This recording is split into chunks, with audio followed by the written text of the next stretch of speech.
Vessat on tuolla päässä ja sitten finaali ja tulos oli se.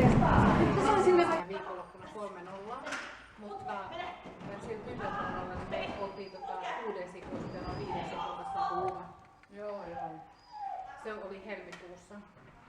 Sitten, sitten seuraavan kerran me saatiinkin sitten 0 marraskuussa. Siinä välillä oli 27 starttia,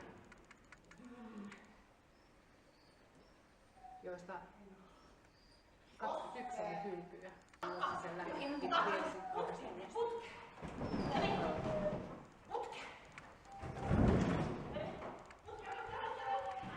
Aha.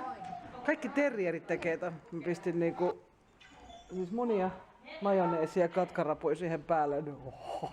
Mihin? Leivän päälle? Ihan vaan sellaisena, ihan